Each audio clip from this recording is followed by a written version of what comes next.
हाँ my dear students, how are you? बताओ कैसे हो बेटा। मैंने अभी पिछले 3 वीडियो में मैंने बताया था how to find out the unbalanced resistance between in case of capacitor resistor. और पिछला वीडियो में मैंने बताया था एक क्यूब लेकर how to find out the effective resistance across the face diagonal. अब मैं पढ़ाऊंगा बॉडी डायगोनल। ओके ना, बॉडी डायगोनल क्या रहता है बेटा। पिछला क्लास में आपको बताया था, एक शॉर्टकट बताया था, how to find out the effective resistance in case of face diagonal, body diagonal और एज।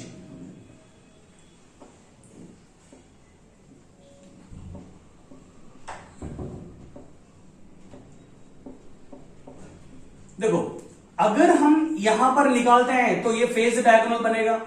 अगर इफेक्टिव रेसिस्टेंस यहां निकालते हैं वो बॉडी डायगोनल बनेगा। अगर इफेक्टिव रेसिस्टेंस यहां निकालते हैं वो एज बनेगा। ये फेज डायगोनल,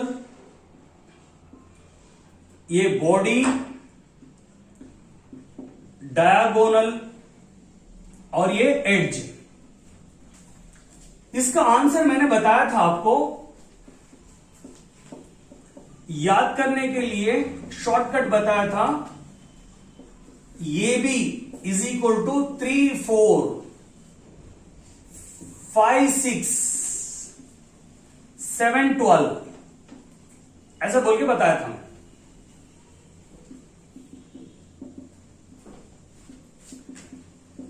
ऐसा बोल के आपको पढ़ाया था। देखो 3, 4, 5, 6, 7, 8।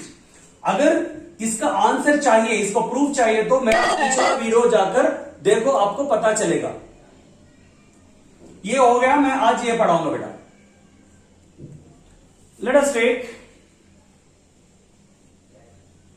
Body diagonal.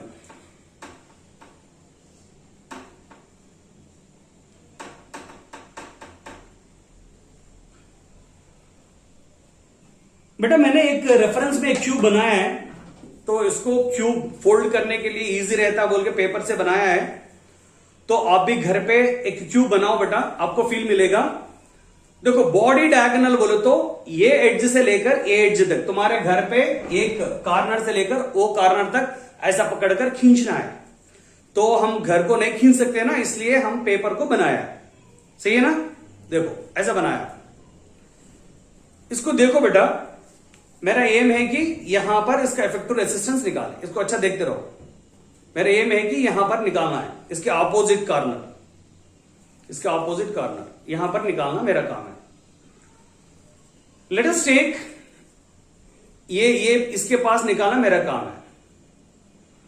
अगर एक वायर के ऊपर एक वायर है, एक वायर के ऊपर एक वायर है तो पैरेलल समझो। सिंगल वायर है तो उसको सिंगल ही लो। मैंने 12 वायर्स को लिया है, each wire having the resistance R. एक वायर के ऊपर एक वायर रहा तो उसको पैरेलल कॉम्बिनेशन मानो। ओके ना? देखो अभी कर रहा हूं मैं इसको। लेट अस टेक, मेरा एम है कि यहां से लेकर यहां तक निकालें। यहां देखो एक वायर के ऊपर एक वायर है और इसको मैं ऐसे लेता हूं, एक वायर के ऊपर एक वायर है R/2, एक वायर के ऊपर एक वायर है R/2, एक वायर के ऊपर एक वायर है R/2 और ये आकर सिंगल वायर है, सिंगल वायर। और यहां पर सिंगल वायर है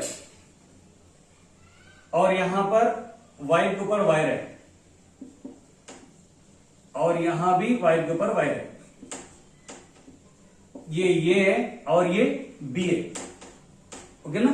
मेरा एम है कि ये फेज डायगोनल के पास इसका इफेक्टिव रेसिस्टेंस निकालूं। ये मेरा एम है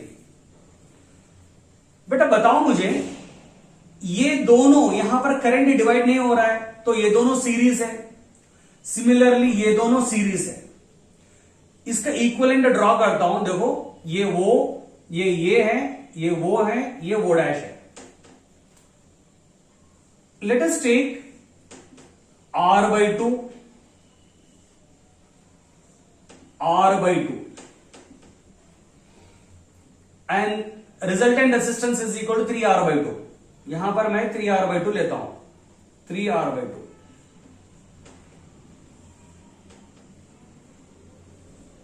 ये r/2,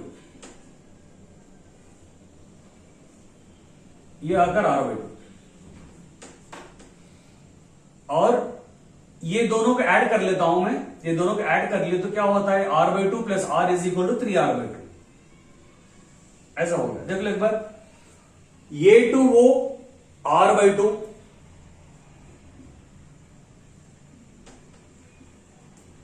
ये टू वो r/2, वो टू बी 3r/2, ये टू o डैश, ये टू o डैश 3r/2, वो डैश बी r/2, वो डैश r/2, ओके ना। अब देखो मैंने इसको ऐसा खींचा है, ऐसा खींचने से क्या होता है, देखो एक व्हीटस्टोन ब्रिज बनेगा, व्हीटस्टोन ब्रिज बनेगा। कैसे व्हीटस्टोन ब्रिज बनेगा,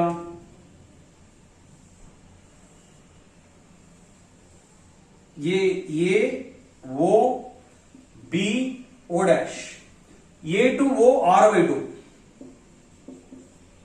वो टू बी 3r/2, ये two O dash 3r/2,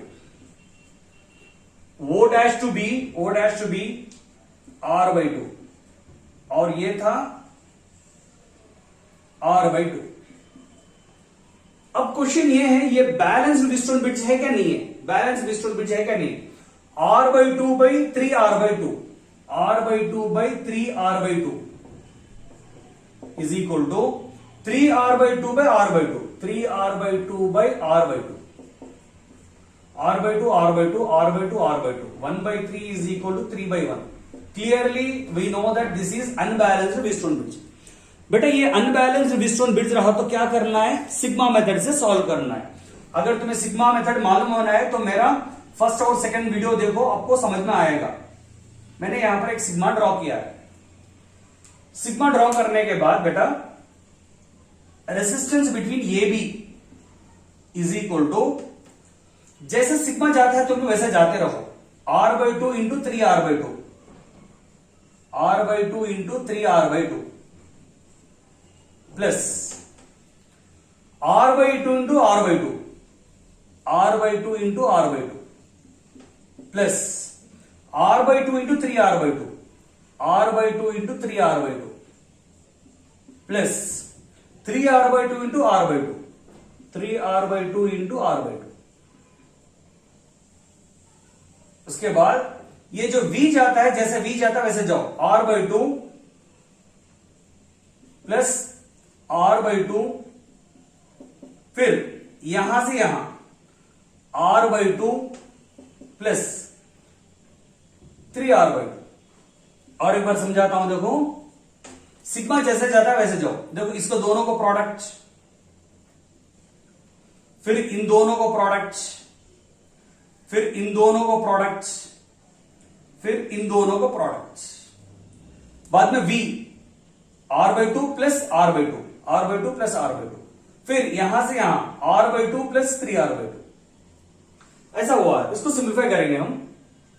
simplify करें तो 3r² by 4, 3r² by 4 plus